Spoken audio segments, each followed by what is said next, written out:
Hello दोस्तों, welcome to my YouTube channel UP board Vidyapeeth. दोस्तों, आज हम आचार्य रामचंद्र शुक्ल का जीवन परिचय देखेंगे कि जो 9th 10th 11th और 12th में आता है।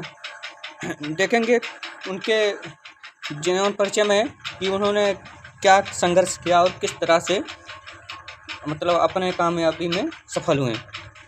तो वही देखेंगे। सबसे शॉर्ट फॉर्म में लिखा गया है जो कि एग्ज़ाम पेपर में आएगा, तो आराम से लिख ले जाएंगे, कोई कठिनाई नहीं होगी। तो शुरू करते हैं इनका जीवन परिचय। यहाँ पर आप सब लोग जो है ये ब्रैकेट में है, जो ये संक्षिप्त में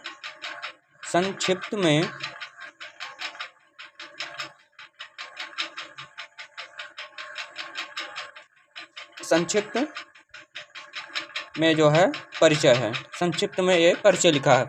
संक्षिप्त में इसलिए लिखा गया है क्योंकि आपका जो है एग्जामिनर जो है ये चीज़ जब चेक करेगा, ये सारा आप लिखे हैं इधर चेक करेगा, तो आपको पूरी अच्छे तरीके से चेक करेगा कि कहीं गलती मिलेगी आपकी ज़रूर। और यहाँ पर जो है ये संक्षिप्त में जो लिखा है, यहीं पर कभी कभी ऐसा अगर आप लिख देंगे तो एग्जामिनर कभी कभी यही देखकर आपका जो है वो आपको नंबर देकर चला जाता है। इधर ये सब नहीं देखेगा, यहाँ पर देखा, चेक करके आगे बढ़ा। तो वही हमने यहाँ पर इसलिए ब्रैकेट में जो है संक्षिप्त में हमने परिचय लिखा है। तो जो है अब इनका जीवन परिचय हम शुरू करेंगे। इन्होंने क्या किया था तो देखेंगे।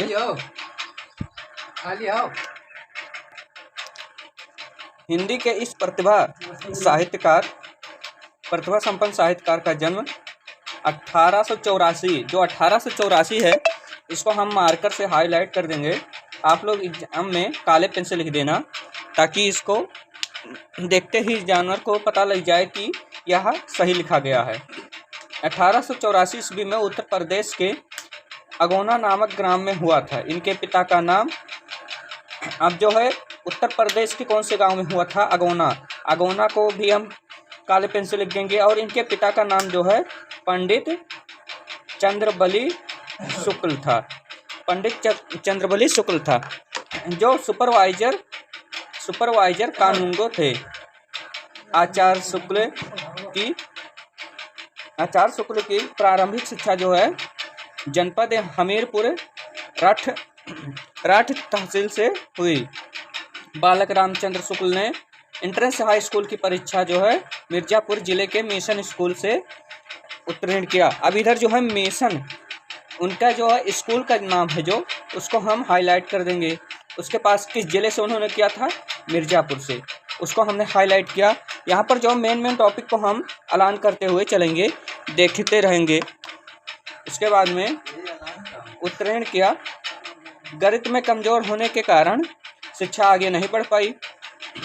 इंटर की परीक्षा के लिए काष्ठ्य पाठशाला इलाहाबाद प्रयागराज में प्रवेश लिया, किंतु अंतिम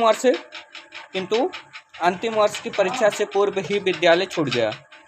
इन्होंने मिर्ज़ापुर के न्यायालय में नौकरी कर ली, किंतु स्वभाव अनुकूल न होने के कारण छोड़ दिया और मिर्ज़ापुर के मिशन स्कूल में चित्रकला के अध्यापक हो गए। इतने शॉर्ट अक्षरों में लिखा गया है, जो है सबसे आसान शब्दों में है। एक कहानी की तरह है, एक बार पढ़ लोगे हमेशा के लिए याद हो जाएगा। अब जो इधर आ गया, इधर भी थोड़ा सा लिखा गया, ज़्यादा नहीं है। इसी बीच इनका स्वाध्याय से इन्होंने हिंदी, इंग्लिश और संस्कृत बांग्ला आदि भाषाओं का अच्छा ज्ञान प्राप्त कर लिया। बाद में इनकी नियुक्ति जो है काशी विश्वविद्यालय में हिंदी के अध्यापक के पद पर हो गई। हिंदी के जो है जब इन्होंने उर्दू, हिंदी, संस्कृत आदि भाषाओं का ज्ञान प्राप्त किया था, तब उसके बाद में जो है इनकी नियुक्ति जो है काशी विश्वविद्यालय में हिंदी के अध्यापक के रूप में हो गया था। उसके बाद में है जो बाबू श्याम सुंदर दास के अवकाश प्राप्त होने के बाद, कभी कभी क्वेश्चन में आ जाता है एक नंबर में कि किसके अवकाश प्राप्त करने के बाद में जो है आचार्य हजारी प्रसाद द्विवेदी जो है अध्यक्ष बने थे। तो बाबू श्याम सुंदर दास के अवकाश प्राप्त होने पर आचार्य हजारी प्रसाद द्विवेदी जी ने प्राप्त होने के बाद शुक्ल जी ने जो है हिंदी विभाग के अध्यक्ष पद पर भी शोभित हुए। मतलब शोभित का मतलब नियुक्त हो गए। इसी पद पर कार्य करते हुए 1941 ईस्वी जो है 1941 ईस्वी को इनका देहांत हो गया। इनका जो है क्या देहांत। अब जो है इधर जो है इनका निबंध संग्रह और इतिहास आलोचना जो है ये सब लिखना पड़ेगा, क्योंकि जो है इसी पर एग्जामिनर हमें नंबर देता है। जो इनका निबंध संग्रह है चिंतामणि है, चार बाग तथा विचार विधि है।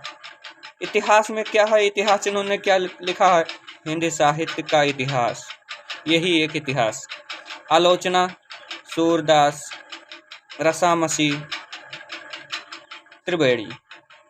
संपादन कितना किया है, कौन कौन से, जायसी ग्रंथवली, तुलसी ग्रंथवली, भ्रमगीत सर, हिंदी शब्द सागर, काशी नगरी प्राचीन पत्रिका, आनंद कादम्बिनी और जायसी तुलसी ग्रंथवाली जैसे ये 3 टॉपिक हैं। ये 3 टॉपिक जो है क्वेश्चन में हर बार पूछे जाते हैं, जो हमेशा याद कर लीजिएगा। इन सभी चीज़ों को हमेशा याद करके चलिएगा, क्योंकि इन्हें सीधा पूछ लिया जाएगा। 10th हो, 12th हो या 9th हो, 11th हो, कोई भी क्लास हो, उनमें सीधा कह दिया जाएगा कि आनंद कादम्बिनी के रचनाकार कौन थे। तो क्या करेंगे, उसमें क्या लिखेंगे, याद रहेगा तो आप सब लिखेंगे कि आचार्य हजारी प्रसाद, आचार्य रामचंद्र शुक्ल जी हैं। ओके। और ये जो हमने शॉर्ट फॉर्म में इधर लिखा है जीवन परिचय, ये लिखना कभी मत भूलना। इधर भाषा है इनकी जो है, इधर ये आधा से ज़्यादा इनका जो है यही देखेगा। उसके बाद एग्जामिनर जो है यहाँ पर ये देखेगा, और यहाँ पर आपने जो उनके बारे में लिखा निबंध संग्रह वगैरह के बारे में वो देखेगा, और कुछ नहीं देखेगा। आपको जो है नंबर देकर चला जाएगा। इनकी भाषा कैसी थी, वो तो खड़ी बोली थी। शुक्ल किस युग के कवि थे, तो ये जो है शुक्ल युग के परिवर्तक कवि थे। और इनकी मृत्यु कब हुई, 1941। पिता चंद्रबली शुक्ल, जन्म स्थान अगौना जिले के यूपी में हुआ था। जन्म 1884 ईस्वी में। यही सब लिखना है, बाकी और कुछ नहीं लिखना है। इतने शब्दों में आपको आपका पूरा नंबर मिल जाएगा। एक बिल्कुल कहानी की तरह है बना था। उम्मीद करता हूँ कि ये वीडियो अच्छा लगा है।